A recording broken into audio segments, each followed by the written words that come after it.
ආයු වැඩේවා නිරෝගී වේවා සුවපත් වේවා. අද 2021 අවුරුද්දේ අප්‍රේල් මාසේ 5 වෙනිදා. 1942 අවුරුද්දේ අප්‍රේල් මාසේ 5 වෙනිදා ඉරිදා දවසක්. අද මේ 2021 අප්‍රේල් මාසේ 5 වෙනිදා සඳුදා දවසක් වුණත් 42 අප්‍රේල් 5 වෙනිදා ඉරිදා දවසක්. එදත් පාස්කු ඉරිදා දවස.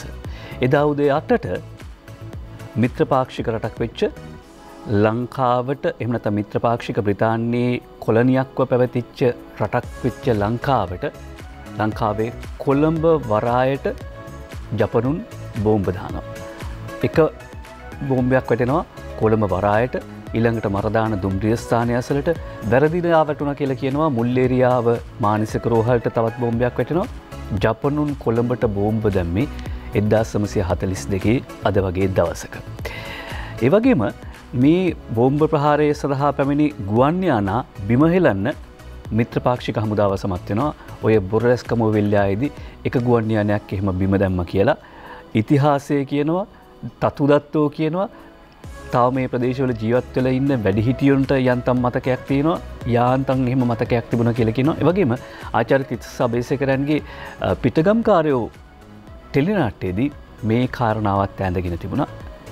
1942 අප්‍රේල් මාසේ 5 වෙනිදා එහෙමයි 1971 අප්‍රේල් මාසේ 5 වෙනිදා මොකද උනේ කියලා අපි ජාතක පුවත්පත්වල විශේෂාංග ලිපිවලින්ම කියන්නම්. ඒ නිසා ලිහලා බලන්න තියෙන මල්ල ඔබලා බලන්න ඕනේ.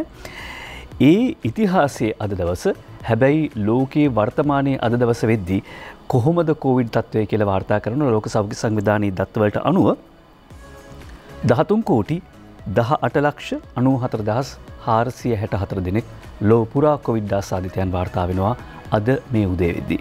මියගිය සංඛ්‍යාව 28,65,483ක්. තවමත් ලයිස්තුවේ ඉදිරියෙන් ඉන්නේ ඇමරිකා එක්සත් ජනපදය.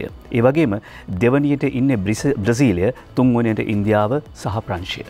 ඊයේ දවසට විතරක් අලුතෙන් වාර්තා වෙන රෝගීන් 5,23,626ක් ලෝ පුරා. බ්‍රසීලයේ 31,359ක්.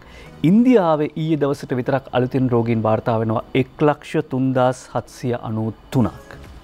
එතකොට දෙයියනේ කියලා අපි මේ ඉන්න තැන කොච්චර හොඳයිද කියලා යහපත්ද සාර්ථකද කළමනාකරණය කරන්න සමත් වෙලා තියෙනවා නේද? හේතුව දැන් අපි කතා කරන්නේ අවුරුදු උත්සවවලට කඹෑදීම තියෙනවද, කොට්ටපොර තියෙනවද, කී දිනක් සහභාගී කරගන්නවද? හැබැයි ඉන්දියාවේ ඊයේ දවසට විතරක් කොවිඩ් ආසාදිතයන් වාර්තා වෙනවා ලක්ෂයේ ඉක්ම වූ ප්‍රමාණයක්. 1,03,000කට අධික ප්‍රමාණයක්. ඊ දවසේ ලංකාවෙන් වාර්තා වෙන අලුත් රෝගීන් ගණන 141යි කියලා සෞඛ්‍ය ප්‍රවර්ධන කාර්යාංශය ඊයේ රෑ 10:04ට ඔවුන්ගේ වෙබ් අඩවියේ යාවත් කාලින කරද්දී වාර්තා කරනවා. ඒ වගේම ලංකාවේ මරණ සංඛ්‍යාව මේ වන විට 581ක් දක්වා වැඩි වෙලා තියෙනවා. සමස්ත රෝගීන් සංඛ්‍යාව 93,436යි. හැබැයි සුවවෙලා ප්‍රතිකාර ලැබලා ගෙදර ගිහිල්ලා තියෙන ප්‍රමාණය 90,208යි.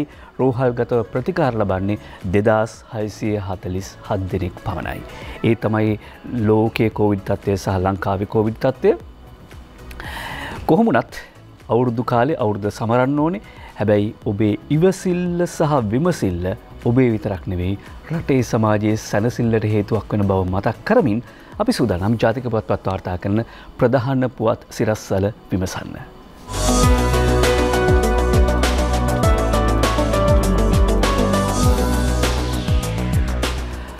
අද දවසේ සිංහල මාධ්‍යයෙන් පළවෙනි ජාතික පුවත්පත් සියල්ලම වගේ ප්‍රධාන සිරස්වලේ එකම කතාව ඊයේ පාස්කු ඉරිදා දේව මෙහෙයන් පැවැත්වුණා. ඒ වගේම ඉනික්බිතිව පාස්කු ප්‍රහාරයෙන් පීඩාවට පත්වෙච්ච ජීවිත අහිමි වෙච්ච උදවියට ඔවුන් සිහිපත් කරන්න ඔවුන්ට ගෞරවය පළ කරන්න කාදිනල් හිමිපාණන් වහන්සේත් සහභාගී වුණා. ඒ සහභාගී වීමෙන් පස්සේ මාධ්‍යවලට දැකූ අදහස් ඇසුරින් තමයි අද ජාතික පුවත්පත් සියල්ලම වගේ ප්‍රධාන සිරස්වල සම්මානිත වී තිබෙන්නේ. හිටපු ජනපති මෛත්‍රී ටෙරහිව නීතිය ක්‍රියාත්මක කළ යුතුයි අද පුවත්පත ප්‍රධාන සිරස්වලේ හැටියට වාර්තා කරනවා. අප්‍රේල් 21 වෙනිදාට පෙර ආණ්ඩුව ක්‍රියාත්මක නොවන්නේ නම් කතෝලික ජනතාව සමග පාරට බහිනවා. අගරද ගුරු අතිඋතුම් මැල්කම් කාදිනල් රංජිත් හිමිපාණන් වහන්සේ ප්‍රකාශ කළ බව දිනේෂ් සමරකෝන් වාර්තා කරනවා අද පුවත්පතට. දිවයින පුවත්පතේ සිරස්වලයත් ඒ පුවතටම අදාළයි. මෛත්‍රී ටෙරහිව නීතිය ක්‍රියාත්මක කරන්නයි කාදිනල්තුමා ඉල්ලයි. බැරදි තියාගෙන අතහොද ගන්න හදන්න එපා. ප්‍රදීප් ප්‍රසන්න සමරකෝන් සහ නෝමන් පලිහවඩන චාරුප වාර්තාවගෙන නිශාන් එස් ප්‍රියන්ත අද දිවයින පුවත්පතට. හැබැයි අරුණ පුවත්පතේ නිලන්ත මදුරාවලගේ වාර්තාව ඊට වඩා ටිකක් අමුයෙන් වගේ වාර්තා කරනවා. මෛත්‍රී ඡන්දෙට එන්නේ රෙදි ඇඳගෙනද. තවත් පමා නොවී එයාට නීතිය ක්‍රියාත්මක කරන්න කල් දෙන්නේ 21 වනදා තෙක් පමණයි. කාදිනල් හිමි පාස්කු දේව මෙහිදී කියයි උන්වහන්සේ සඳහන් කරපු කාරණා කිහිපයක් ජාතක පුවත්පත් වාර්තා කරනවා. ඒ වගේම මෛත්‍රීපාල සිරිසේන හිටපු ජනාධිපතිතුමාට විතරක් නෙවෙයි දැනට මහනුවර දිස්ත්‍රික්කයට සම්බන්ධව එහෙම නැත්නම් කන්ද උඩරට ප්‍රදේශවල ජ්‍යෙෂ්ඨ නියෝජ්‍ය පොලිස්පතිවරයෙක් විදිහට කටයුතු කරන පුද්ගලයෙක් පිළිබඳව ඒ වගේම ත්‍රස්තවාදීන් එක්ක සමීප සම්බන්ධතා පැවැත්වූ දේශපාලනඥයන් ඇමතිවරුන් ඒ කාලේ හිටපු ඇමතිවරුන් කොහොමද තාම නිදැල්ලේ ඉන්නේ කියන කාරණාව උන්වහන්සේ සිහිපත් කළා. පාසු කොමිසමේ නිර්දේශ අනුව හිටපු ජනපතිට එරෙහිව නීතිය ක්‍රියාත්මක කළ යුතුයි කියලා දිනමින පුවත්පතත් ප්‍රධාන සිරස්වලේ වාර්තා කරනවා. කොළඹ අගරදුගුරු මැල්කම් කාදිනල් රංජිත් හිම්පානෝ කියති කියලා මේ වාර්තාව දිනමින පුවත්පතට ගෙනෙනවා. එතර ජේටි සිල්වාගේ වාර්තාවක් තෝරගන්නවා මව්බිම පුවත්පතෙන් පාස්කු ප්‍රහාරයේ වගකියුත්තන්ට නීතියෙන් ගැලවෙන්න ඉඩක් දෙන්නේ නැහැ කියලා අගමැති ජනපති එක හඬින් කියයි ජනපති අගමැති එක හඬින් කියයි කියලා මව්බිම පුවත්පත වාර්තා කර සිටිනවා. එනෝ පාස්කු ඉරිදා ත්‍රස්තවාදීන් එල්ල කළ පාපී ක්‍රියාවට වැරදි කරවන පුද්ගලයන්ට සහ කණ්ඩායම් වලට නීතියෙන් ගැලවීමට කිසිදු ඉඩක් තබන්නේ නැතයි ජනාධිපති ගෝඨාභය රාජපක්ෂ මහත්මයා අවධාරණය කරනවා. ඒ වගේම මේ උදාර පාස්කු ඉරිදා දිනේදී මතු කරන ආගමික හරය අනුව යමින් පාස්කු දින ප්‍රහාරයේ විඳිතයන් වූ සැමට සාධාරණ ඉටුවන තෙක් කිතුණු ජනතාව දක්වන ඉවසීම ඉතාම විශිෂ්ට බව අග්‍රාමාත්‍ය මහින්ද රාජපක්ෂ මහත්මයාත් සඳහන් කර සිටිනවා.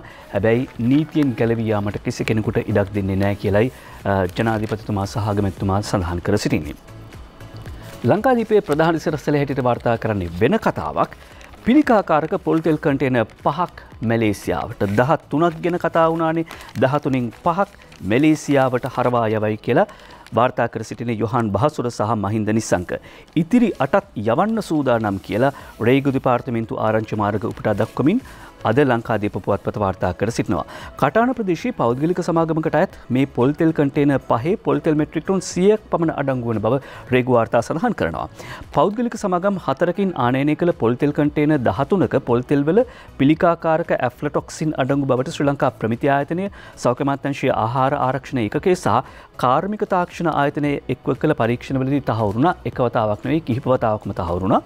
එම පොල්තෙල් ප්‍රතිඅපනයන කරන ලෙස අදාළ අංශවලට රේගුව උපදෙස් ලබා දුන්නා. ඒ අනුව තමයි පිළිකාකාරක අඩංගු බවට තහවුරු වී ඇති ඉතිරි පොල්තෙල් කන්ටේනර් 8ත් මේ වෙනකොට කියන්නේ ඊයේ වෙනකොට අදාළ පෞද්ගලික සමාගම්වල ගබඩා වලින් ගුදම් වලින් කොළඹ වරායට ඊයේ පස්වරේ නැවතගෙන ආ බව සඳහන් කර සිටිනවා. අර ප්‍රතිඅපනයනය කරපු 5ට අමතරව ඉතිරි ඒවත් නැවත වරායට ගෙනල්ලා තියෙනවා රේගුව සඳහන් කරන ආකාරයට. ඒ අනුව මේ ඉතිරි 8ත් ප්‍රතිඅපනයනය කරන්න සූදානම්, ආපහු හරවා යවන්න සූදානම්. ඒ වගේම රේගු ආරංචි මාර්ග සඳහන් කර සිටින කාරණාව තමයි ඒ ගෙන්නපු ප්‍රමාණයම මේ කන්ටේනර් වල තිබුණා කියලා කිරලා මැනලා බලද්දි හමු වුණා කියලා. දැන් මේකෙත් එක්කම අපි ප්‍රධාන සිරස්වල සියල්ල ජාතක පත්වල වාර්තා කරන ආවරණය කළා. ඉන් පස්සේ මේ පොල්තෙල් කතාබහට ඉඩ වෙන් කරන්න කල්පනා කරනවා. අද අරුණ පුවත්පත කියනවා විෂ පොල්තෙල් ගෙනා 5 දෙනෙක් CIDට ආපසු හරවා යවුව විතරක් නෙවෙයි මේ විෂ පොල්තෙල් ගෙනා උදවිය 5 දෙනෙක් CIDට කැඳවලා දිගින් දිගටම ප්‍රශ්න කරන බව අරුණ පුවත්පත වාර්තා කර සිටිනවා. ඒ අනුව අද අරුණ පුවත්පත වාර්තා කරන කාරණාව තවදුරටත් විමසා බලන්න කැමති. මේ විදියට විෂ පොල්තෙල් ගෙනා 5 දෙනෙක් CIDට දිගටම ප්‍රශ්න කරනවා. විශාරත්නකාරය වාර්තා කර සිටින්නේ මේ විමර්ශනය අනුව අදාළ පොල්තෙල් මෙරටට ආනයනය කළ සමාගම් 3ක පුද්ගලයන් 5 දෙනෙකු ප්‍රශ්න කිරීම ආරම්භ කර ඇතැයි අපරාධ පරීක්ෂණ දෙපාර්තමේන්තුවේ උසස් නිලධාරියෙක් පවසනවා.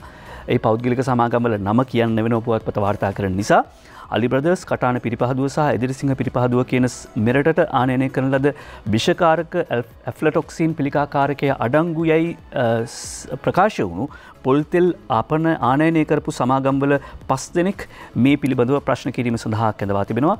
මේ ප්‍රශ්න කිරීම දිගින් දිගටම සිදුවන බව තමයි සඳහන් කර සිටින්නේ. ඒ අනුව නීතියෙන් ගැලවෙන්න මේ අයට ඉඩක් දෙන්න එපා කියන ඉල්ලීම තමයි අපි කරන්නේ.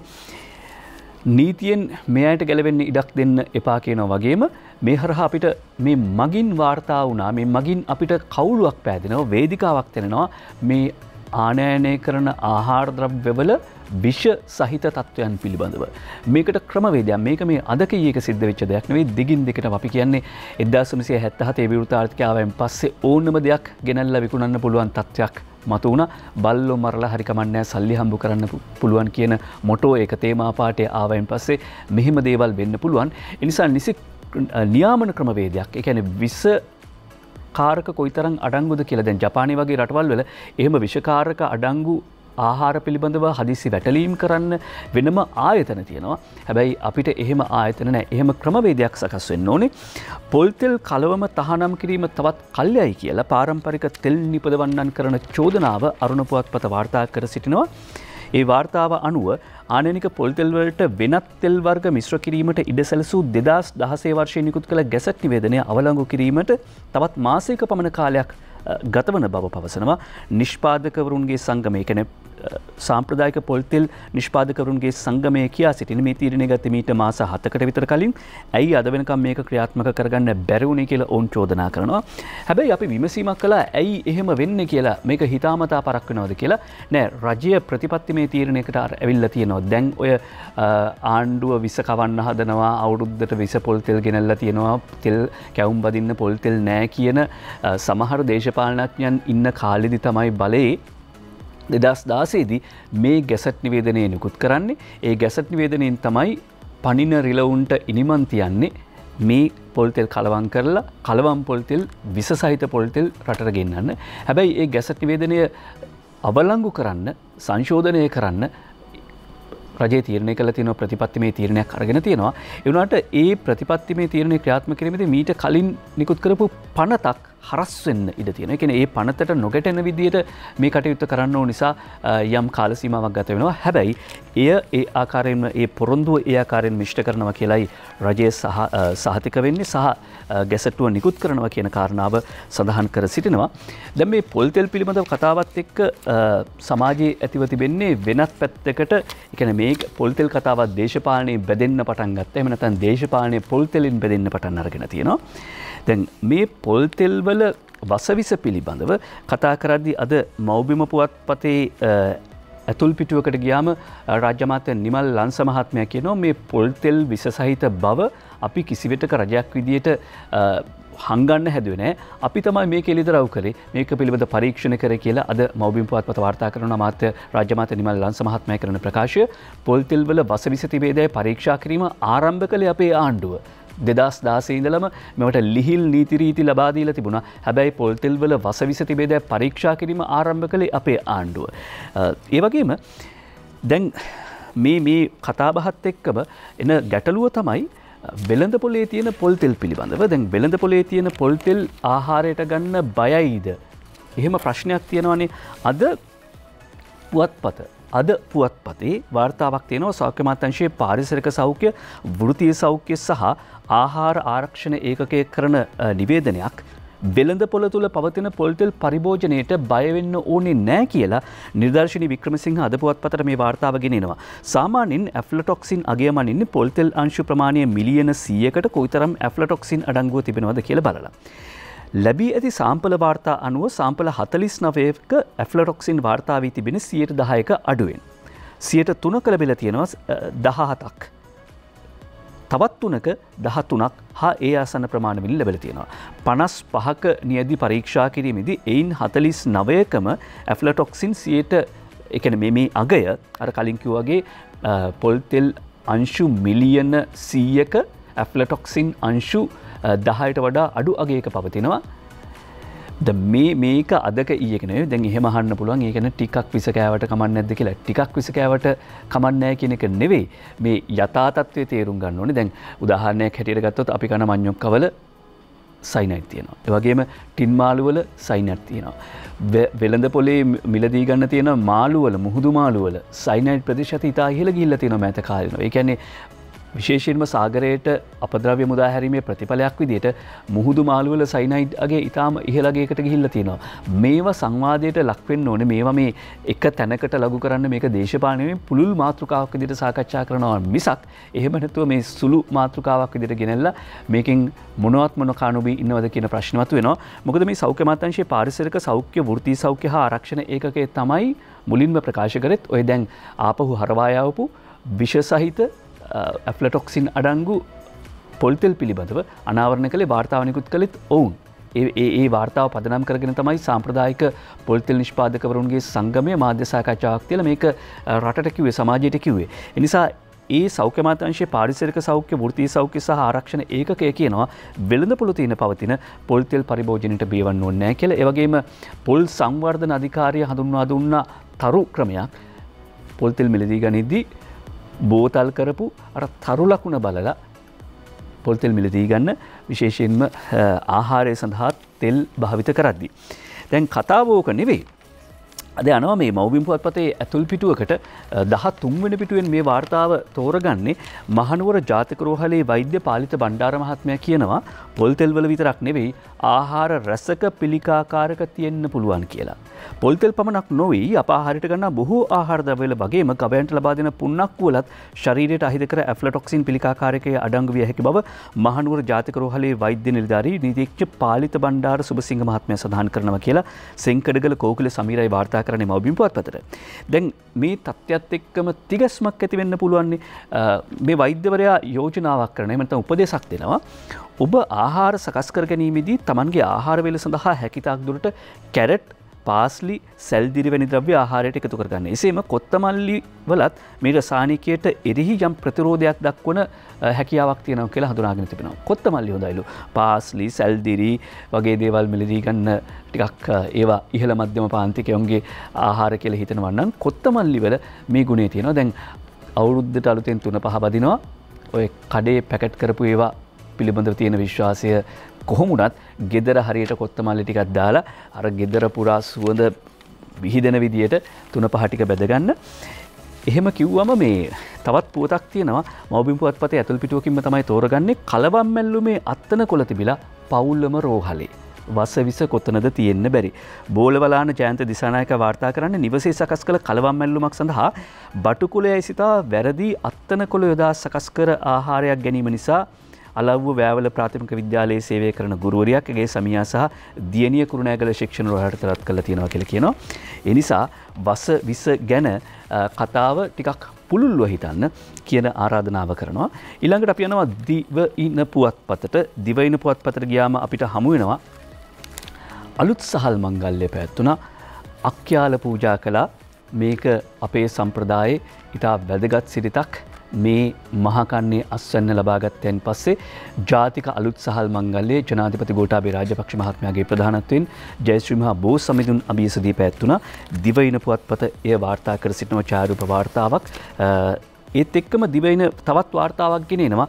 එහෙම රත්තරන් පාත්‍රයේ පිරි ඉතිරි සහල් අලුත් සහල් වැගිරෙද්දී 2012 සිට රජයේ ගබඩාවල සහල් සංචිත නැහැ කියලා දිවයින පුවත්පත හෙළිදරව් කරනවා. සහල් හිඟේ රහස මේකයි කියලායි දිවයින මේ වාර්තාකරු සඳහන් කර සිටින්නේ. සහල් තොග පිළිබඳ සුරක්ෂිතතාව සහතික කිරීම සඳහා ආහාර කොමසාරිස් දෙපාර්තමේන්තුව විසින් එහි ගබඩාවල සහල් මෙට්‍රික් ටොන් ලක්ෂයක සංචිතයක් තබා ගන්න ඕනෙලු. ලක්ෂයක් සහල් මෙට්‍රික් ටොන් තියාගන්න ඕනේ ආහාර වෙළඳපොලේ විශේෂයෙන්ම සහල් මිල පාලනය කර ගැනීම සඳහා සහ සහල් හිඟයක් වැළැක්වීම සඳහා. හැබැයි වසර කිහිපයක සිටම එවැන්නක් සිදුවේ නොමැති බවත් මෙට්‍රික් ටොන් 700ක පමණ ප්‍රමාණයක් පමණක් සංචිත වශයෙන් තබාගෙන සිටි බවත් ජාතික විගණන වාර්තා මගින් හෙළිදරව් වෙනවා කියලා අද වාර්තා කර සිටින්නේ දිවයින පුවත්පත. මෙහෙම කීවම දැන් ඊට පස්සේ අපිට අවධානය යොමු කරන්න වෙනවා මේ කන්නය ගොවීන්ට බීගොවීන්ට තාමත්ම හොඳ කාලයක්. ඒ විතරක් නෙවෙයි දැන් අද සිට සතසෙන් රුපියල් 115ට දුඹුරු සීනි ලැබෙනවානේ. මේ ගැන හොයලා බැලුවාම දැනගන්න ලැබිච්ච කාරණාව තමයි දැන් මේ වෙනකොට ලංකාවට දුඹුරු සීනි ගෙන්වීම සම්පූර්ණයෙන්ම තහනම් කළා. හේතුව තමයි අපේ රටේ දුඹුරු සීනි අවශ්‍යතාව අප රට තුලදීම නිෂ්පාදනය කරගැනීමේ හැකියාව ලැබෙනවා. කියන්නේ දුඹුරු සීනි වලින් ස්වයං පෝෂිත වෙලා කොරෝනා අර්බුදය මැද වුණත් විශේෂයෙන්ම ලංකා සීනි සමාගම මේ සීනි සමාගමේ සමහර කර්මාන්තශාලා යකඩවලට විකුණන්න සැලසුම් කරලා තිබුණේ. හැබැයි ආණ්ඩුව ආවයින් පස්සේ හැම බිම් අඟලම වගා කරන්න ඕනේ කියලා කිව්වා. වගා කරන්න පටන් ගත්තා. උක් වගා කළා. සීනි කර්මාන්තශාලාව ලාභ ලබන තත්ත්වයටපත් වුණා. ගිය අවුරුද්දේ බෝනස් 2ක් දුන්නා කියලා වාර්තා වුණා. ඒ වගේම මේ අවුරුද්දෙත් එහෙම දෙනවලු. දුඹුරු සීනි වලින් ස්වයං පෝෂිතයි. ඒ නිසා 115ට සතසෙන් දුඹුරු සීනි මිලදී ගන්න පුළුවන්. ජනාධිපති ගෝඨාභය රාජපක්ෂ මහත්මයා ගම සමග පිළිසඳරෙදිත් මේ ගොවි තැන සහ ගොවි ජනතාවට ලබා දී තිබෙන සහන මොනවද කියන කාරණාව අවධාරණය කළා. එහෙම අවධාරණය කරන්න හේතුව තමයි දැන් සමහර වෙලාවට සමාජ මාධ්‍ය ඔස්සේ මතු කරන්නේ හර නොවෙයි බොරු හර මිසක බොරු තමයි මතු කරන්නේ කියලා පේනවා. ඒ නිසා පිටරටින් ගෙන්වන භෝග වර්ග 16ක් අපි මෙරට වගා කරන්න තීරණය කළා. ඒවා පිටරටින් ගෙනවීම සම්පූර්ණයෙන්ම නතර කළා. මේ මුදල් පිටරටවලට ගිය එක නවත්තන්න, ඒ වගේම මේ මුදල රට ඇතුලේ ඉතුරු කළා ගොවීන්ට ලබා දෙන්න අපි කටයුතු කළා. හැබැයි මීට කලින් තිබුණේ මේ මුදල් මේ ඩොලර් විදියට පිටරට ගලා යාම තමයි මීට කලින් තිබුණේ. අපි ඒක නතර කළා. අද මව්බිම් පුවත්පතෙන් අපි මේ තෝරගන්නේ වාර්තාව සුදු ඈන් මෝරු කිඹුල්ලු කියලා බිල්ලන් මවපු දෙස් බලවේග අද පරිසර විනාශයක් කරනවා කියලා චෝදනා කරනවා. ඒ චෝදනාව එහෙම නැත්නම් ඒ බොරු චෝදනාවලින් සංගවන ඇත්ත තමයි ජනාධිපතිතුමා මේ හෙලි කරන්න කියලා මේ මව්බිම් පුවත්පත කියන්නේ. එතකොට ගොවි ජනතාවට සහන සලසලා තියෙනවා. මේ මහ කන්නේදී ගොවි ජනතාව වෙන් කවරදාටත් වඩා වී අස්වැන්න විකුණලා තමන්ගේ කරල පැහිලා තියෙනවා ගොවි ජනතාවගේ. රටින් ගෙන්වන භෝග වර්ග 16ක් ලංකාවේ වගා කරන්න තීරණය කළා. වී වලට හොඳ මිලක් ලැබෙනවා. ඒ වගේම පොල් තෙල් පිළිබඳවත් මෙතනදී කතා වෙනවා. පොල් තෙල් පිළිබඳව කතා වෙද්දී ජනාධිපතිතුමා කියනවා අපේ රටේ පොල් තෙල් වලට හොඳ ඉල්ලුමක් තියෙනවා. සෞඛ්‍ය අමාත්‍යාංශනුත් කිව්වා මේවා හොඳ නැහැ කියලා. ඒ කියන්නේ ආනයනික පොල් තෙල් හොඳ නැහැ කියලා. අපේ පොල් තෙල් තමයි හොඳ. අපි පාම් ඔයිල් ගේන එක තහනම් කළා. පොල් තෙල් වලට දැනට ලෝකේ විශාල ඉල්ලුමක් තියෙනවා අපේ රටේවට. ඒ නිසා මෙතනදී මතක් කරන ජානක වක්කුඹුර රාජ්‍ය අමාත්‍යවරයාත් අද කරපු ප්‍රකාශයක් ජාතික පුවත්පතක වාර්තා කර සිටියා. දැන් කටුපොල් වගාව ක්‍රමානුකූලව අත්හිටුවන් එහෙම නැත්නම් අත්හැර දමන්නට ඒ ගස් ටික මැරුණෙන් පස්සේ ආයි වගා කරන්න ඉඩ දෙන්නේ නැහැ කියලා රජයේ ප්‍රතිපත්ති මේ තීරණයක් කරගෙන තියෙනවා. එතකොට ගොවි ජනතාවට සහන සැලසීලා තියෙනවා. සහල් අස්වැන්නින් හොඳ ආදායමක් ලබා ගන්නට පුළුවන් වෙලා තියෙනවා. දැන් චෝදනාව තියෙන්නේ මෙහෙම කරද්දී පරිසර විනාශයක් කරනවා කියලා. ජනාධිපතිතුමා කියනවා පරිසරය ආරක්ෂා කරන්න මහින්ද රාජපක්ෂ ජනාධිපතිතුමාගේ කාලේ මම තරම් වැඩ කළා නැහැ කවුරුවත්. යුද්ධෙන් පස්සේ කොන්ක්‍රීට් කුණු කන්දවල් තිබුච්ච කොළඹ නගරය හරිත නගරයක් කළා. පරිසරය කියන්නේ ගසඩියුම් පමණක් නොවේ. පහත් බිම් තෙත් බිම් එකක්වත් අපි යට කරන්න දුන්නේ නැහැ. මේව තමයි පරිසරය. ඒත් ගිය අවුරුදු 5 මේව ගොඩ කළා. ඒව ගැන පරිසරවේදීන් කතා කළා නැහැ.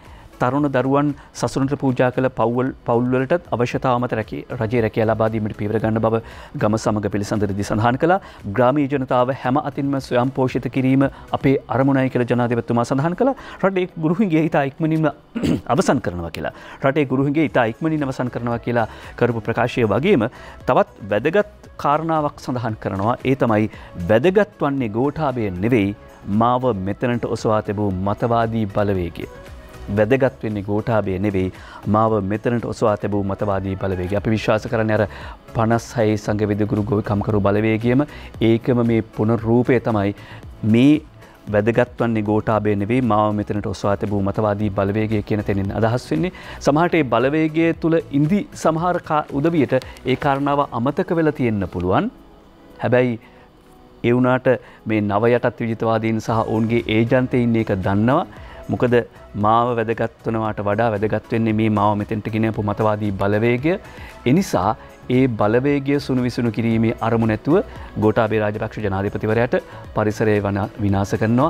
මෙහෙම අක්‍රමවත් විවිධ දේවල් එන්න පුළුවන්. හැබැයි ඇත්ත කොතනද තියෙන්නේ කියන එක හෙලි කරන එක හැබැයි මාධ්‍ය වගකීමක් කියලායි අපි විශ්වාස කරන්නේ. යලිත් අපි පත්තරමේන්තුවේ විරාමයේ අතරතුර මමත් වතුර උගුරු දෙකක් බිව්වා. ඔබත් වැඩිපුර වතුර බොන්න කියලා විශේෂයෙන්ම මේ දවස් ඒ කියන්නේ අප්‍රේල් 5නේ අද ඉඳලා ලංකාවට හිරු මුදුන් වෙනවා. සමකයට හිරු මුදුන් වෙනවානේ. ඇත්ත කතාව ඒක නෙවෙයි. නමුත් අපි කියන්නේ සමකයට හිරු මුදුන් වෙනවා. ලංකාවට ඉහළින් සූර්යාගමන කරන්න පටන් ගන්නවා. අප්‍රේල් 8 වෙනිදාදී කොළඹට ඉහළින් සූර්යාගමන කරනවා. නිසා මේ දවස්වල රස්නේ වැඩි දවල් කාලේ ලාපාට ඇඳුම් වැඩිපුර අඳින්න සුදු ඇඳුම් වැඩිපුර අඳින්න කියලා කියනවා දවල් කාලේ එළියට යනවනම්. ඒ විතරක් නෙවෙයි වැඩිපුර වතුර බොන්න. අස්වැන්න පිළිබඳව කතා කළා. අස්වැන්න කියලා කියන්නේ වගා කිරීමේ ප්‍රතිඵලය, විභාගයේ ප්‍රතිඵලය අප්‍රේල් මාසයේ තුල ලැබෙන්න නියමිත බව වාර්තා කරනවා දිවයින පුවත්පත. ජාතික පුවත්පත් බොහොමයක මේ කාරණාව වාර්තා කර සිටියා. චමින්ද සිල්වා තමයි අමාත්‍ය මහාචාර්ය ජී.එල්. පීරිස් මහත්මයා කරන ප්‍රකාශය වාර්තා කර සිටින්නේ අද දිවයින පුවත්පතට. උසස් පෙළ ප්‍රතිඵල මේ මාස අවසානයේට පෙර දැනට අවසන් වී තිබෙන අධ්‍යයන පොදු සහතික පත්‍ර උසස් පෙළ විභාගයේ ප්‍රතිඵල මේ මාසයේ අවසන් වීමට පෙර ලබා දීමට හැකි වන බව අමාත්‍ය මහාචාර්ය ජී.එල්. පීරිස් මහත්මයා සඳහන් කරනවා.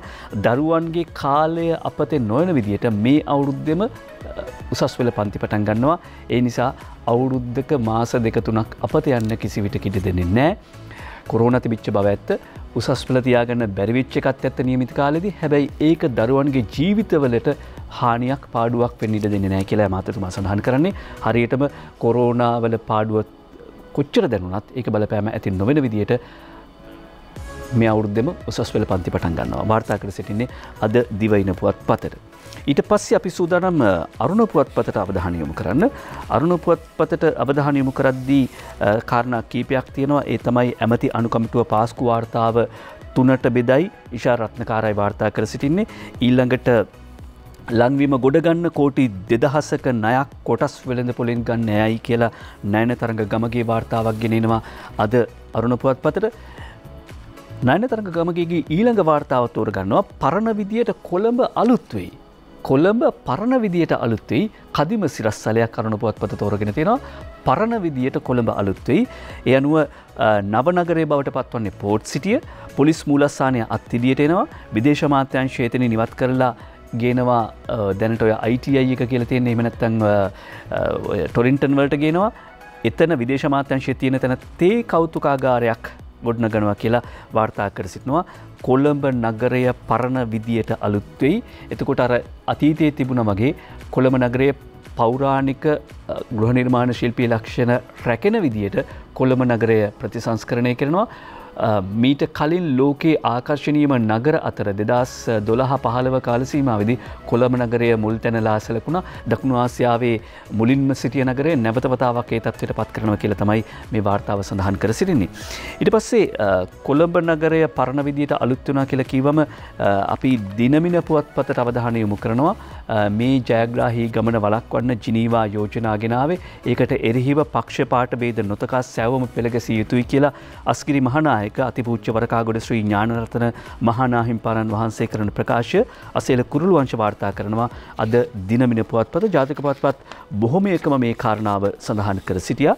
ඒ වගේම දිනමින පුවත්පතේ තියෙන තවත් පුවත් සිරස්වල කීපයක් ඉක්මනින්ම උපුටා දක්වන්න කැමැති. ජූනි මාසේ 26 වෙනිදා ජාතික බලශක්ති දිනය බවට පත් කරන්න විදුලි අමාත්‍යාංශය සැලසුම් කරලා තියෙනවා කියලා සඳහන් කරනවා. අරුණ පුවත්පත ගෙනෙන වාර්තාවක් තවත් අවධානයට ලක් වෙන ඕන කටුනායක වැසිකිළියක කෝටි 23ක රත්තරන්. ලංකාවේ ඉතින් වැසිකිළි වලත් කෝටි 23යි රත්තරන් හම්බ වෙනවා නම් ඉතින් අපි කන දේවල් ගැන කවර කතාද? සාලිය කුමාර ගුණසේකර වාර්තා කරනවා. KTG කපිල කටුනායක සිට වාර්තා කරනවා. අරුණ පුවත්පතේ ඇතුල් පිටුවකත් මේ වාර්තාව තිබුණා. හැබැයි ඇතුල් පිටුවේ තිබිච්ච වාර්තාව අනුව කෝටි 22ක වටිනාකමකින් යුත් රත්රන් කියලායි කියන්නේ. දැන් මුල් පිටුවට එද්දි මං හිතන්නේ මේ වාර්තාව තවත් යාවත් කාලෙ වෙලා තියෙනවා, අප්ඩේට් වෙලා තියෙනවා, ඩෙවලොප්ඩ් වෙලා තියෙනවා. ඒ අනුව තමයි කටුනායක වැසිකිළියක කෝටි 23ක රත්රන්, රුපියල් කෝටි 23 ලක්ෂයක් වටිනා රන් බිස්කට්, ස්වර්ණාභරණ තොගයක්, පෙරේදා උදෑසන සහ පස්වරේ රේගු නිලධාරීන් කටුනායක බණ්ඩාරනායක ගුවන්තොටුපොළේ වැසිකිළියක තිබී සොයාගෙන තිබෙනවා.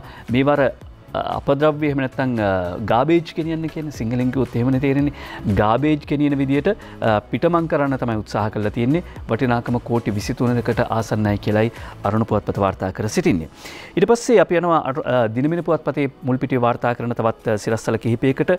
වටිනාකම ගැන කිව්වම කෝටි ගණන් වලින් කතා කරමු. රුපියල් කෝටි 4000ක මුදලක් මාර්තුවේ පමණක් අච්චු ගහලා කියලා සජිත් ප්‍රේමදාස මහත්මයා සමගි ජනබලවේගයේ නායකතුමා චෝදනා කරනවා. මාර්තු මාසේ විතරක් රුපියල් කෝටි 4000ක අලුත් සල්ලි අච්චු ගහලා මේ සල්ලි වලින් ජනතාවගේ බඩු මිල අඩු කරන්න එහෙම නැත්නම් රැකියාව ලබා දෙන්න ඇයි ආණ්ඩුව කටයුතු නොකරන්නේ කියලායි එතුමා ප්‍රශ්න කර සිටින්නේ. සුභාෂිනී සේනානායකගේ වාර්තාවක් දිනමින පුවත්පත වාර්තා කරනවා. යහපාලන හිතවතා බලෙන් අල්ලාගත් ඉඩම තරුණ සේවා සභාවට කියලා.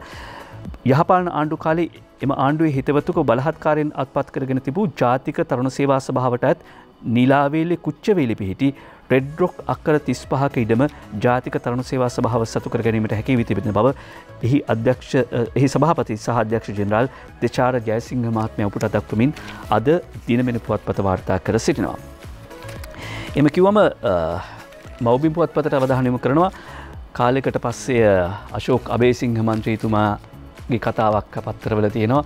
අර පාස්කු ප්‍රහාරයට ගෝඨාභය රාජපක්ෂ මහත්මයා බැසිල් රාජපක්ෂ මහත්තයා සම්බන්ධයි. ඒ දෙන්නගේ වැඩක් කියලා නෑ මට ඒක වැරදුනා කියලා පස්සේ සමාව ගත්ත අශෝක් අබේසිංහ මන්ත්‍රීතුමා කරන ප්‍රකාශයක් වාර්තා කරනවා නා උල AI කුමාර සජබ එජප එකතු වුණොත් මම ස්වාධීන වෙනවා කියලා. මොකද පහුගිය දවසක සමග ජන බලවේගයේ മന്ത്രി වන පිරිසක් රනිල් වික්‍රමසිංහ මහත්තයා මුණ ගැහුණා කියලා කිව්වා. එතනදී රනිල් වික්‍රමසිංහ මහත්මයා කියලා තියෙනවා ආණ්ඩුවට එරෙහි අපි එකමුතු බලවේගයක් හදාගන්න ඕනේ. ඒකට අපි සියලු දෙනා එකතු වෙන්න ඕනේ කියලා උත්තර දෙනවා. සජබ එජප එකතු වුණොත් මම ස්වාධීන වෙනවා කියලා. දැන් එහෙම කිව්වම ඔබට මේ මතක් වෙන්න පුළුවන් සමහර වෙලාවට මේ නායකත්වය තියෙන පිළිබඳව තියෙන කතාව අද මව්බිම් පුවත්පත එක සිරස්සලයක් ගේනවා. ඒ තමයි නායකත්වයේ සඳහා අලි සහ ඇත්පොරයක් කියලා. මම මේ තෝරගන්නේ අද ලංකාදීප පුවත්පතේ මේ ඡායාරූපයක් එක වාර්තා කරනවා. ඇතින්නක නිසා ඇත් අලි ද්වන්ද සටනක්. බලන්න මේ ඡායාරූප මිහින්තලේ මුසු රත්නායක වාර්තා කර සිටින්නේ. දැන් මේ පින්තූරේ ඉන්නවා අග්බෝ කියන දල ඇතා සහ තවත් අලියෙක්. මේ ඡායාරූපය බැලුවම ඔබට පේනවා මද වැగిරෙන බව පේනවා. නිකන් රෝස පහට වෙලා තියෙනවා. දවස් 4ක් විතර තිස්සේ තමයි මේ ද්වන්ද සටන. ඇයි මේ දෙන්න මේ සටන් කරන්න කියන කාරණාවත් ඔබට මේ ඡායාරූපය දිහා බැලුවම පේන්න තියෙනවා. හේතුව තමයි අන්නර කෙනර. එයා ඈතට වෙලා බලන් ඉන්නේ. එයා බලන් ඉන්නවා මේ දෙන්න රණ්ඩු වෙනවා. ඇතින්නක නිසා ඇත් අලි ද්වන්ද සටනක්. ඊට නුදුරුවෙන් මේ ඇතින්න බලාගෙන ඉන්න ආකාරයත් දැක් ගන්න පුළුවන්. සැන්දෑ සමය වන විට වැව්තාවුල්ලට මේ ඇතා සහ ඇතින්න වගේම අලියත් පැමිණෙනවා. ඊට පස්සේ මේ දෙන්නගේ සටන රැය වෙනකන් යනවා. බලාගෙන ඉන්නවා පෙම්වතිය. පෙම්වතිය කාටද හිමි වෙන්නේ? ඒක තීරණය වෙන්නේ මේ මාරාන්තික සටනින් පස්සේ. මාරාන්තික සටන ඒක දැන් මේ වෙනකොට නම් තත්ත්වය නිකන් දෙන්න කරට කර කියලා තමයි පරිසරවේදීන් කියන්නේ. මේකත් එක්ක කියන්න ඕනේ මේ සිද්ධිය බලන්න කියලා ලවක් දෙවක් නැතුව මේ ස්ථානෙට යන්න එපා. ඒ නිසා හරියට තැන නම ගම මොනවත් කිව්වෙත් නෑ. මොකද දැන් ගිහිල්ලා සෙල්ෆි ගහන්න ඊට පස්සේ කැමරාමානගෙන මේ වටේ ඉන්න ගියොත් ඒ සත්තුන්ගේ නිහඬ වන ජීවිතයට ඒක බාධාවක් වෙන නිසා. එහෙම කතාවෙන් පස්සේ ඊළඟට අපි සූදානම් වාර්තා කර සිටින්න නායකත්වයේ කතන්දරෙන් පස්සේ මව්බිම් පුවත්පත වාර්තා කරනවා නැකත් සීට්ටුව අවුරුදු නැකත් සීට්ටුව ශ්‍රී ලංකා පොදු ජන පෙරමුණ නැකත් සීට්ටුව රටපුරා බෙදීමේ දීප අභ්‍යාත්ව බෙදීමේ වැඩසටහනක් ආරම්භ කළා. අලුත් අවුරුදු නැකත් සීට්ටුව නිවෙස් වෙතට ලබා දීමේ වැඩසටහන පහුගිය සෙනසුරාදා සුබ මොහොතින් ආරම්භ වුණා. නැකතට වැඩ කරන්න පුරුදු කරනවා පොළඹවනවා කියලා කියන්නේ එක රටක් එක මිටකට ගන්නවා එක අරමුණකට ගොනු කිරීමක්. ඒ නිසා නැකත් සීට්ටුව රටපුරා බෙදීම ආරම්භ කර සිටිනවා. ඊළඟට මව්බිම් පුවත්පතේ අවධානය යොමු කරන්න ඕනේ කාරණා කීපයක්. පළාත් සභා ඡන්ද විමසීම පනත් කෙටුම්පත සංශෝධනයට සූදානම් වනවා. පළාත් සභා ඡන්ද විමසීම පනත් සංශෝධනයට නව පනත් කෙටුම්පතක් සඳහා කැබිනට් අනුමැතිය ඉල්ලා තිබෙන බව වාර්තා කර සිටිනවා. අමාත්‍ය ජනක බණ්ඩාර තෙන්නකෝන් මහත්මයායි මේ අවසරය ඉල්ලා තිබෙන්නේ කැබිනට් මණ්ඩලයෙන්. කොළඹ ජයසිංහ වාර්තා කරනවා මීගම බුද්ධ්‍යංශ සැරයන්ගේ බිරිඳ ගංජා අදිද්දි මාට්ටු කියලා. තවත් පුද්ගලයෙක් සමග මෙහෙම ගංජා ප්‍රවාහනය කරද්දී අත්අඩංගුවට ගත්ත කියලා මීගම බුද්ධ්‍යංශ සැරයන්ගේ බිරිය වාර්තා කරන්නේ මව්බිම් පුවත්පත. දැන් මෙහෙම පුවතක් තිබිච්ච පමණින්ම අපිට එකපාරටම මේ චූදිතද කියලා හිතන්නත් බෑ. හේතුව තමයි සමහර වෙලාවට අපිට වාර්තා වෙනවා තියෙන තරහ මරහ නිසා, කෝන්තර නිසා මේ වගේ අත්අඩංගුවට ගැනීම නිකන් සැලසුම් සහගතව කරන නිසා. කොහොම වුණත් හැබැයි මේක ඇත්තනම් මොකද කරන්න ඕනේ?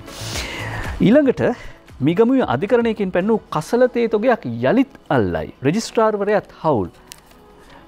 මීගමුවේ අධිකරණයකින් නියෝගයක් ලබා දීලා තිබෙනවා. පොලිස් විශේෂකාර බලකාය මගින් අත්අඩංගුවට ගැනීමෙන් අනතුරුව විනාශ කිරීම සඳහා මීගමුව බල ප්‍රදේශයේ අධිකරණයක් භාරයේ තබා තිබූ කසලතේ කිලෝග්‍රෑම් 30000කින් කොටසක් එම අධිකරණයේ රෙජිස්ට්‍රාර්වරයෙකු විසින් නීති විරෝධී ආකාරයෙන් විත්තිකරට මුදාහැර තිබීදී පොලිස් විශේෂකාර බලකාය නැවත වතාවක් අත්අඩංගුවටගෙන තිබෙනවා. STF එකෙන් අත්අඩංගුවට අරගෙන අධිකරණයට ඉදිරිපත් කළා. ඊට පස්සේ අධිකරණ භාරයේ තියෙද්දී රෙජිස්ට්‍රාර්වරයා ආයේ පරණ ජාවාරම්කාරයටම ඒ ටික විකුණලා ISTF එක මේක අත්අඩංගුවට අරගෙන. ඊට පස්සේ අපි සූදානම් දැන් මේ කසලතේ පිළිබඳව කතා කරද්දී අමාත්‍ය රමේෂ් පතිරණ මහත්මයා වැවිලි විෂය භාර අමාත්‍යවරයා කියන ලංකාවේ සිලෝන් ටී කියන නම නැවත ලොව ප්‍රසිද්ධ කරන්න කටයුතු කරනවා කියලා ඇමතිතුමා ඉතින් එහෙම කරද්දී මෙන්න මේ වගේ කසල තේ නිෂ්පාදනය සහ මෙව මේ නැවත නැවතත් වෙළඳ පොළට එන එක වැළැක්වීම සඳහා පියවර ගන්න ඕනි කියන කාරණාව මතක් කරනවා. ඒ වගේම මේ කදිම පුවතක් මේ අතරතුර වාර්තා වුණා. සබරගම් පළාතේ මුල් වතාවට තේ ඉඩම් සඳහා පොහොර සහ තේ දළු ප්‍රවාහනය කිරීමට කේබල් කාර් යොදාගත්ත කේබල් ක්‍රම යොදාගත්ත ක්‍රමය බව තේ දළු සහ පොහොර ප්‍රවාහනයට සබරගමුවේ ප්‍රථම කේබල් භාණ්ඩ ප්‍රවාහන සේවාව ඇරඹෙයි කියලා වාර්තා කර සිටිනවා. මේක පරිසර හිතකාමී කාර්යක්ෂම ක්‍රමවේදයක්. ඒ වගේම නිෂ්පාදන වියදම අඩු කරගන්නටත් මේක හේතු වෙනවා. තේ දළු සහ පොහොර ප්‍රවාහනයට සබරගමුවේ ප්‍රථම කේබල් භාණ්ඩ ප්‍රවාහන සේවාව ඇරඹෙයි කියලායි වාර්තා කර සිටින්නේ මව්බිම පුවත්පත. ඊළඟට අපි සූදානම් මව්බිම පුවත්පතෙන් ඇතුල් පිටුවකට අවධානය යොමු කරන්න කාරණා කීපයක් පිළිබඳව අවධානය යොමු කරන්න පුළුවන් අපිට. මව්බිම පුවත්පතෙන් පස්සේ අපි දිනමින පුවත්පතට අවධානය යොමු කරනවා. දිනමින පුවත්පත ඇතුල් මුල් පිටුවේ වාර්තා කරන කාරණාවක් තමයි නව පොලිස් ස්ථාන 190ක් පිහිටුවන්න කටයුතු කරන කියලා ඇමති ආචාර්ය සරත් වීරසේකර මහත්මයා කරන ප්‍රකාශය අපි තෝරගන්නවා. ශ්‍රී ලංකාව තුළ නව පොලිස් ස්ථාන 190ක් අලුතින් ස්ථාපනය කිරීමට කටයුතු කරන බව මහජන ආරක්ෂක අමාත්‍ය විශ්‍රාමික රිය අද්මිරාල් ආචාර්ය සරත් වීරසේකර මහත්මයා සඳහන් කරන බව වාර්තා කරනවා දිනමින පුවත්පත. ඊළඟට අද පුවත්පතට අවධානය යොමු කරනවා අවුරුදු කාලේ සාප්පු සවාරි යනවා. අපිට ඕනේ ගැට ලිහන්න. අන්තෝ ජටා බහිජටා ජටාය ජහිතා පජාගිල කියනවා. ඇතුළෙත් ගැට පිටත් ගැට ගැටවලත් ගැට. ඒ නිසා අපිට ඕන ගැට ලිහන්න මිසක් ගැට කපන්න නෙවෙයි. ඒ වුණාට පොලිස් මූලස්ථානයේ ජනතාවගෙන් ඉල්ලනවා ගැට කපන්නන්ගෙන් ප්‍රවී සම්බන්ධ කියලා. ගැට කපන්නන්ගෙන් විතරක් නෙවෙයි ඔබ මේ සාප්පු සවාරි යන කාලෙදී යතුරු පැදිය එහෙම නතර කරලා යද්දී බොහොම පරිස්සමින් ආරක්ෂිත ක්‍රමවේද අනුගමනය කරන්න කියලා පොලිස් මූලස්ථානය ඉල්ලීමක් කරනවා. අද පුවත්පතේ මේ වාර්තාව ගෙනෙන්නේ. වගේම පැය 72කදී යතුරු පැදිවලට එරෙහිව නඩු 13320ක් දැම්ම කියලත් පොලිස් මාධ්‍ය ප්‍රකාශක නීතිඥ අජිත් රෝහණ මහත්මයාගේ ප්‍රකාශයක් අද ජාතික පුවත්පත් වාර්තා කර සිටියා. මේ අවුරුදු කාලේ සිනහවයන් රාලේ හේතුව තමයි තනකොළ සහ ගිරිසීඩියා කිලෝවක් රුපියල් 5 ගානේ ගන්න ලෑස්ති. තනකොළ සහ ග්ලිරිසීඩියා කිලෝවක් රුපියල් 5 ගානේ ගන්න ලෑස්ති කියලා වාර්තා කරනවා නවෝදා පවණගේ මේ වාර්තාව. මාර්ග දෙපස වැවී ඇති තෘණ සහ ග්ලිරිසීඩියා ගිනිසීඩියා කියනවා, වැටමාර කියනවා, වැටහිරියා කියනවා, ඇල්බීසියා කියනවා. මේ මොන වුණත් මේවා මිලදී ගැනීමේ ව්‍යාපෘතියක් පශු සම්පත් ගොවිපළ ප්‍රවර්ධන සහ කිරිහා බිත්තර ආශ්‍රිත කර්මාන්ත රාජ්‍ය අමාත්‍යාංශ විසින් ක්‍රියාත්මක කරලා තිබෙනවා. විශේෂයෙන්ම වැටවල් අවට පාර අයින්නේ වැවිලා තියෙන ග්ලිරිසීඩියා සහ තනකොළ කිලෝවක් රුපියල් 5ක මුදලකට මිලදී ගැනීමට සැලසුම් කරලා තියෙනවා කියලායි වාර්තා කර සිටින්නේ. එක පුංචි බිම් අඟලක්වත් අපත යවන්න එපා. ඉවත දමන දඬුව උවද දළුලා යලි පැලවෙන බිමක්නේ. ඒ නිසා මේ කාල සීමාව ලෝකේ බොහෝ රටවල් තමන්ගේ නිෂ්පාදනය අඩාල වෙලා තියෙනවා. එහෙම අවස්ථාවක ලංකාවට පුළුවන්කම ලැබිලා තියෙනවා ඒ අභියෝගයේ ජය ගන්න. හේතුව තමයි දැන් කොරෝනා අර්බුදය නිසා අපිට කියන්න බැරි වුණා. ප්‍රංශීය ලොක්ඩවුන්, ඉතාලිය ලොක්ඩවුන්, ලෝකේ බ්‍රසීලය තත්ත්වය ඉතාමත්ම බරපතලයි. යුරෝපා රටවල් බොහොමයක තත්ත්වය එහෙමයි. එහෙම තියෙද්දිත් ශ්‍රී ලංකාවේ තත්ත්වය කොරෝනා පාලනය කර ගැනීමට සමත් වී තිබෙනවා. ඒ තත්ත්වය විතරක් නෙවෙයි කොරෝනා පාලනය කරගෙන දැන් අපිට මතකයි මේ දෙවන රැල්ල පිළිබඳව එහෙම නැත්නම් බිනුවංගොඩ ප්‍රදේශයෙන් පොකුරක් වාර්තා වෙද්දී බොහෝ අය කිව්වා මේක ලොක්ඩවුන් කරන්න. ඇයි ලොක්ඩවුන් කරන්නේ නැත්තේ? අපිත් සමහර වෙලාවට ජෙනරාල් ශවෙන්ද්‍රසිල්ව මහත්මයා එහෙම දුරකථනයෙන් සම්බන්ධ කරගත්තම ඇහුවේ ලොක්ඩවුන් කරන්නේ නැද්ද? ලොක්ඩවුන් කරන්න ඕනේ නේදවත් මගේ වගේ මතකේ තමයි අපිත් හිටියේ. හැබැයි ලොක්ඩවුන් කරා නම් කොච්චර කාලයක් ලොක්ඩවුන් කරගෙන ඉන්නද? රට වහලා තියන්නද? ඒ වුණාට මේ සතියන්ත එහෙම දැක්කම අපිට පේනවා අවුරුද්ද වෙනුවෙන් වෙළඳ පොළවල් වල ගනුදෙනු සිද්ධ වෙනවා. වෙළඳපොළ සක්‍රිය වෙලා තියෙනවා. දැන් ගිය අවුරුද්දෙත් උදාහරණයකට ගත්තම පමුණුවේ කඩලෑලි දාගෙන ඉන්න වෙළඳන්ට බිස්නස් තිබුණේ නැහැ. එතකොට දැන් බලන්න මේ රතිඤ්ඤ වගේ දේවල් තාම වෙළඳපොළට අවිල්ල නැහැ. සමහර විට රතිඤ්ඤ නිෂ්පාදකයෝ සැක කරන්නේ නැති මීට මාසයකට විතර කලින් නිකන් සමාජ මාධ්‍යවල විවිධ කතා පැතිරෙවුවනේ අවුරුදු කාලේ නැවත ලොක්ඩවුන් කරනවා, ඇඳිලි නීතිය දානවා කියලා. ඒ නිසා මේ ආර්ථික ක්‍රියාවලිය අඛණ්ඩව ඉදිරියට යාම වැදගත්. ලෝක රටවල් බොහොමයක් කොවිඩ් වලින් පීඩාවට පත් වෙලා තියෙද්දි අපි අසීරුවෙන් වුණත් කලමනාකාරීත්වයකින් යුතුව කර්මාන්ත ආරම්භ කරලා තියෙනවා, වගා කටයුතු ආරම්භ කරලා තියෙනවා කියලා කටුනායක සහ කටාන ප්‍රදේශයේ අක්‍ර 100ක කර්මාන්තපුරයක් ආරම්භනවා කියන පුවතේදී අමාත්‍ය විමල් වීරවංශ මහත්මයා සඳහන් කරනවා කොවිඩ්-19 වසංගත තත්ත්වයත් සමග ලෝකයේ දියුණු රටවල් පවා සාමාන්‍ය තත්ත්වයන් යටතේ පවතීමට නොහැකි ආකාරයෙන් අභියෝගකාරී තත්ත්වයකට මුහුණ දී තිබෙද්දී අපි යම් යම් අභියෝගතා මැද්දේ වුවත් ඒ වසංගත අර්බුදයටත් මුහුණ දෙමින් රටේ සාමාන්‍ය ජන ජීවිතයත් ක්‍රමානුකූලව පවත්වාගෙන යන්නට කටයුතු කරලා තිබෙනවා. එහිදී ඇතැම් ආර්ථික අභියෝග මතුවී තිබුණත් අද අපේ දේශීය කර්මාන්තකරුවන් දේශීය ව්‍යවසායකයන් ඒ අභියෝග බාරගෙනමින් සිටිනවා කියලා සඳහන් කරන්නට ඕනේ. දේශීය ව්‍යවසායකයන් දිරිගැන්වීම ඔවුන් නගා සිටවීම තමයි අපේ අරමුණ කියලා අද මව්බිම් පුවත්පතට මේ වාර්තා කර සිටින්නේ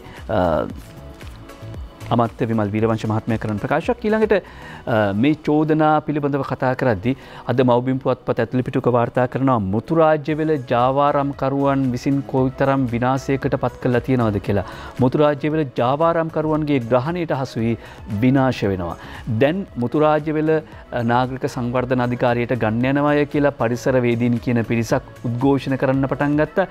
හැබැයි ඇත්තටම මේ පවතින තත්ත්වයේ තුලදී මධ්‍යම පරිසර අධිකාරියට පරිසර අමාත්‍යාංශයට පවතින සීමා මේ අත්අඩංගුවට ගැනීම අත්පත් කර ගැනීම කරන්න නීතිය ක්‍රියාත්මක කිරීමට පවතින බාධාවන් දුරු කරලා මෙන්න මේ දැක්ක වගේ ඔය කුණු ගොඩවල් තුරන් කරලා නැවත වතාවක් මේ ජෛව පද්ධතිය පරිසරයට හිතකර ජෛව පද්ධතියක් විදිහට මේ විනාශකාරී තත්ත්වෙන් මුදාගෙන සංවර්ධනය කිරීම තමයි මුතු රාජ්‍යවල තෙත්බිම නාගරික සංවර්ධන අධිකාරියට පවරා ගැනීමේ අරමුණ කියලා අමාත්‍යාචාර්ය නාලක ගොඩහේව මහත්මයාත් සඳහන් කළා. මොකද මුතු රාජ්‍යවල කියලා කිව්වට අක්කර කීයක් තියෙනවද කියලාවත් අක්කර 6000ක් තියෙන්න ඕන කියලා කිව්වත් මේ වෙනකොට ඒවා බොහෝ දෙනෙක් බලෙන් අල්ලගෙන හරියට සීමා මායිම් ලකුණු කරලා නැහැ. මෙන්න මේ දේවල් ක්‍රමවත් කරන්නයි මුතු රාජ්‍යවල නාගරික සංවර්ධන අධිකාරියට පවරගන්නේ කියලා සඳහන් කර සිටියා. අප්‍රේල් මාසේ 5 වෙනිදා කියලා කිව්වනේ. 1971 අප්‍රේල් මාසේ 5 වෙනිදා මම වැල්ලවාය පොලිසියට බෝම්බ ගැව්වා. කැටපෝලේ අතේ තියාගෙන ඉඳිද්දි තැපැල් පියුන්ටත් බය දුවපු අපි මෙහෙම කළේ කොහොමද කියලා හිතා ගන්නත් බෑ. ජවිපේ 71 කැරැල්ලේ නායකයෙක් ඒ කියන්නේ වැල්ලවාය පොලිස් ස්ථානයට බෝම්බ ගසන්නට ගිය පිරිසේ නායකත්වයේගත් පුද්ගලයන් අතර ඉතිරිව සිටින දෙමට කැටිය පදිංචි WM දිසානායක මහත්මයාගේ අදහස් 71 කැරැල්ලට වසර 50යි වැල්ලවායේ YR ඉන්දික වාර්තා කරනවා. අපි සියලු දෙනාම පාන්දර 5ට විතර පිටත් වුණේ. මගේ ළඟ තමයි බෝම්බ ටිකයි පෙට්‍රල් බෝම්බයි තිබුණේ. අපි සැලසුම් කරලා තිබෙන්නේ අනුර මුරින්ම ප්‍රහාරයට සම්බන්ධ වෙලා ඇතුළට ගිහිල්ලා පොලිසිය පිටුපස රැඳිලා පොලිසිය තියෙන ආයුධ ගබඩාව අත්පත් කරගන්න. මේ අතරේ පොලිස් නිලධාරියෙක් බුලත් කියලා පාරක් ගහලා යන හැරෙනකොටම අනුරගේ තුවක්කුව පත් වුණා. ඒත් එක්කම යා බිම ඇදගෙන වැටුණා. දැන් පුහුණුව කොයිතරම්ද කියලා හිතාගන්න තුවක්කුව පත් වුණා. ඒත් එක්කම බිම ඇදගෙන වැටුණා. කවුද වෙඩි තියන්නේ? ඇයි වෙඩි තියන්නේ කියලා ඇතුළේ කෙනෙක් ඇහුවා. ඒ එක්කම පිටුපසින් පහර දීම ආරම්භ වුණා කියලා මේ 71 කැරැල්ලේ අත්දැකීම් හෙළි කරනවා දිසානායක මහත්මයා. එහෙම 71 කැරැල්ලට සහභාගී වෙච්ච උදවිය අද ඒ පිළිබඳව කරන ප්‍රකාශය දිනමින පුවත්පත 71 කැරැල්ලේ 71 21 ඒ කියන්නේ 71 කැරැල්ලේ 21 වෙනි විත්තිකරු ඔස්මන්ඩ් සිල්ල මහත්මයා කියනවා අපි එදා සටන් කළේ බ්‍රිතාන්‍ය අධිරාජ්‍යවාදයට විරුද්ධව. 71 කැරැල්ල සිදු වී අදට අවුරුදු 50යි. අද ආවර්ජනය කරද්දී 71 21 වෙනි විත්තිකරු ඔස්මන්ඩ් සිල්ල මහත්මයා කියනවා අපේ ඇත්තම සටන තිබුණේ බ්‍රිතාන්‍ය අධිරාජ්‍යවාදයට එරෙහිව. ඒකට එදා සටන අධිරාජ්‍යවාදීන්ට එරෙහිව අද සටන අධිරාජ්‍යවාදීන් සමගද කියන ප්‍රශ්නය තියෙනවා. හේතුව තමයි රෝහණ විජේවීර මහත්මයාගේ පුතා උවින්දු විජේවීරගේ ප්‍රකාශයක් අද අශිකා ජයවීර වාර්තා කරනවා අරුණ පුවත්පතට.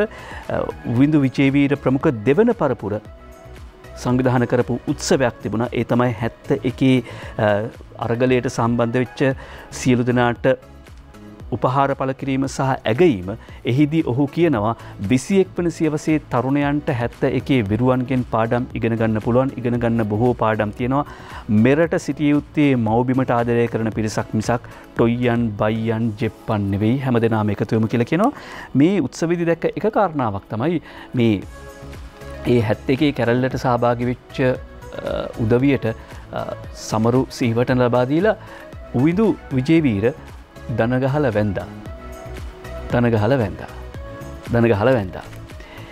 ඒක මාක්ස්වාදී තිබිච්ච දෙයක් නෙවෙයි. ඒ කියන්නේ රෝහණ විජේවීර මහත්මයාට අත්හැරිච්ච දේවල්ද මේ පැල කරන්න හදන්නේ කියන විමසුම ඔබ නිකන් හිතලා බලන්න. ඒ අතර අප්‍රේල් මාසේ 5 වෙනිදා ගැන කීවාම අපි ගෞරවයෙන් කෘතවේදීව සිහිපත් කරනවා ජීවත්ව සිටියා නම් ආචාර්ය ලෙස්ටර් ජේම්ස් පීරිස් මහත්මයාට අදට අවුරුදු 102යි. ඒ වෙනුවෙන් අද අජිත් ගලප්පත්ති ප්‍රවීණ සිනමා විචාරකයා කදිම ලිපියක් විශේෂංග ලිපියක් දිවෙන පුවත්පතට ගෙනෙනවා. පෙම්බැඳි සුදුකත පිළිබඳ ලෙස්ටර්ගේ ආත්ම ප්‍රකාශනය සොලිලොකි. සොලිලොකි කියලා කියන්නේ මේ මහා සිනමාවේදියාගේ පළමු චිත්‍රපටය අවුරුදු 32 කළේ ලෙස්ටර්ගේ ඇත්ත පෙම් කතාව සමග ඔහු තම කුළුඳුල් චිත්‍රපටයට මුසු කළ ප්‍රබන්ධ පෙම් කතාව සොයා සැසඳිය හැකි නම් ලෙස්ටර්ගේ සිනමාව හා ජීවිතය පිළිබඳ අපූර්ව අර්ථකථනයකට යා හැකි බව අනුමාන කරනවා කියලා අජිත් ගලප්පත්ති සහෘදයා කියනවා. සෙලිලොකි යනු තිරගත වූ කතාවක් වන්නේ එබැවිනි. ඒ කියන්නේ සෙලිලොකි කියලා කියන්නේ ආචාර්ය ලෙස්ටර් ජේම්ස් පීරිස් මහත්මයාගේ ප්‍රථම ප්‍රේමය පිළිබඳව අප්‍රකාශිත කතාවද කියලයි මේ ලිපියත් එක්ක අපිට දැනෙන්නේ. ලිපිය කියවා බලන්න ඔබට ආරාධනා කරනවා. ඒ අතරේ ක්‍රීඩා පුවතකට අවධානය යොමු කරනවා. ඒ තමයි රාජකීය හා රිච්මන්ඩ් සිව්වන ජයත් ලබයි කියලා ඉෂාන් රශ්මිත වාර්තා කරනවා. අවුරුදු 19 පහළ අන්තර්පාසල් සීමිත පන්දුවාර ක්‍රිකට් තරගාවලියේදී පවන් සංදේශ් ලැබපු ජයග්‍රහණය පිළිබඳව විශේෂයෙන් සඳහන් කරනවා. ඒ ශ්‍රී ලංකා පාසල් ක්‍රිකට් සංගමය විසින් සංවිධානය කර ලබන අවුරුදු 19 පහළ අන්තර්පාසල් සීමිත පන්දුවාර ක්‍රිකට් තරගාවලියේ මෙවර තරගාවලියේ පළමු වටේදීම තම සිව්වන ජය වාර්තා කිරීමට කොළඹ රාජකීය විද්‍යාලය සහ ගල්ල රිච්මන්ඩ් විද්‍යාලයේ සමත් වුණා කියලා මව්බිම් පුවත්පතේ තියෙන වාර්තාව ගෙනෙන්නේ. මේ ඡායාරූපය පවන් සංදේශ්ගේ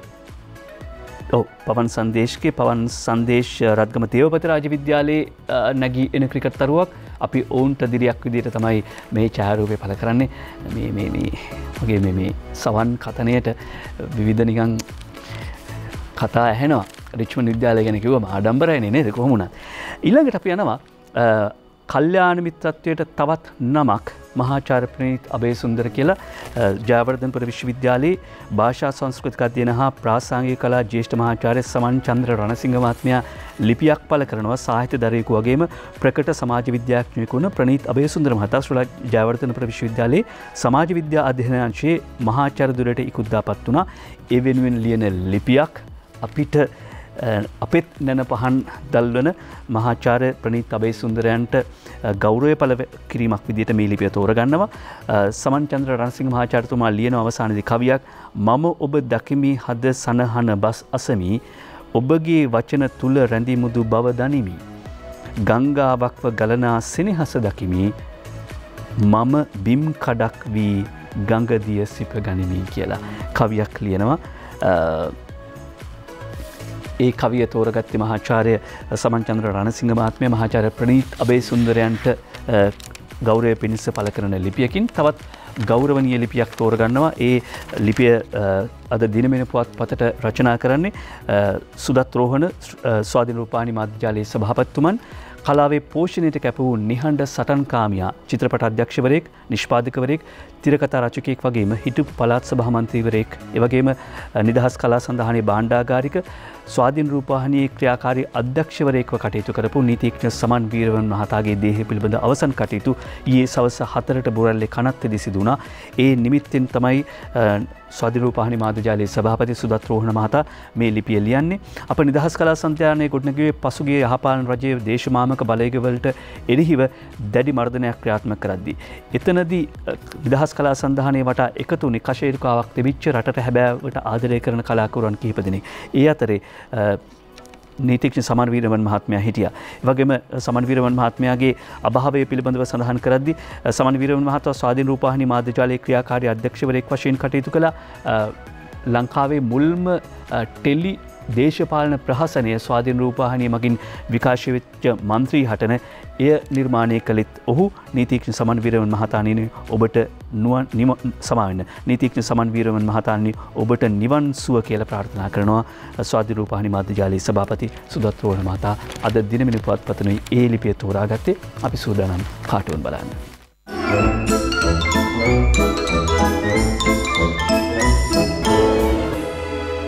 පටන්ගන්නේ හසන්ත විජයනායකගේ හුරේරා පොකට් කාටුනින් රුපියලයාගේ දවසින් දවස අඩු වෙන්නේ මොකද බං? බන්දුල ඇමතුමා විපක්ෂයේ හිටියානම් හේතුව හොයාගන්න තිබුණා සර්. හසන්ත විජයනායකගේ මේ පොකට් කාටුනේ අපි තෝරගන්නේ අද අරුණ පුවත්පතෙන්. මව්බිම් අරුණ පුවත්පතේම හසන්තගේ ඊළඟ කාටුනේට යනවා මේ කසිප්පු බූලියකට ගින්දර දාලා තියෙද්දි ඒකට පිඹලා ගින්දර පත්තු කරන්නේ ගිනි අවුලන්නේ අරුන්දික ප්‍රනාන්දු රාජ්‍ය ඇමතිතුමා නේද මේ කියලා හිතෙනවා. ඔව්. අංජන බබලන අරුණ පුවත්පතේ කපුරාලගේ අංජනම සිදුවන හොඳ නරක දුක්ඛං කටළු මැදින් අලුත් සහල් මංගල්‍යයේ කෙරුණි හොඳින් ගොවියා හාලන විට දහදියේ කඳුළු හදින් අපි පෝෂණය වෙමු ඔවුන්ගේ සහාය ලදින් කියලා කපුරාල කෘතවේදී කවියක් ලියනවා. අංජනගේ කාටුනේ දිනමින පුවත්පතෙන් තෝරගන්නවා අවුරුදු සමයටවත් ජනතාවට සහනයක් දෙනවා කියලා ජවිපේ ඉල්ලීමක් කරනවා. අවුරුදු සමයවත් ජනතාවට සහායනයක් දෙන්න කියලා ජවිප ඉල්ලනවා. ඇයි මෑන් 1000 මල්ල දැකලා නැද්ද එතකොට? ඇයි සතසේ 1000 මල්ලක් තියෙනවා රුපියල් 1400ක එකක් 1000ට ගන්න පුළුවන්. ඊළඟට සතසේ බඩු මිල අඩු වෙලා තියෙනවා. ඒ විතරක් නෙවෙයි සතිය අන්තේ වෙළඳපොළට ගිහිල්ලා බැලුවම හාල් මිල හිම අඩු වෙලා රුපියල් 90ට 95ට වගේ අතර මිලකින් ගන්න පුළුවන්. ශ්‍රීකාන්තගේ ශ්‍රී දූපතට යනවා ධම්මික වේද මහත්තයාට දේශපාලනයට එන්න කියලා ආරාධනා තියෙනවා කියලා කියන්නේ. මෑන්ට ඔයාට සුදුසුකම් තියනවද බං? රටේ ජනතාව විතරක්ද සර් ඇමතිවරුත් අන්දලා කොයිතරම් සුදුසුකම්ද ඔය පෙන්නලා තියෙන්නේ. අපි ඊළඟට සුදානම් සාමාන්‍ය සිතක් විදියට මේ තෝරගන්න හදන්නේ දවසේ පද 4 තෝරගන්න අද මව්බිම් පුවත්පත පෙරලා බලන්න සිද්ධ වෙනවා. මව්බිම් පුවත්පතේ දවසේ පද 4 මෙහෙම කියවමුකෝ. ගස් කැපු කැලේ එරබදු මල් පිපුණේ නැත ලස්සන හඬින් කොවුලාගේ ගැයුවේ නැත. බැස්සූ බඩුත් 1000ට මිස පිනට නැත ලිස්සන ගහේ මුදුනේ ජය කොඩිය ඇත. කොමුණත් අපි දන්නවා ලිස්සන ගහේ ගිහිල්ලා හරි ජය කොඩිය ගන්න. ජය කොඩිය ගන්න ඔබට ආරාධනා කරනවා. ඒකට ආත්ම ශක්තිය අධිෂ්ඨානයේ තියෙන්න ඕනේ. ඒ විතරක් නෙවෙයි මතක් කරනවා වැඩිපුර වතුර බොන්න නිරෝගීව ඉන්න. අපි නැවත හෙට මුණ ගැහෙමු. ඔබට ආයුබෝවන්.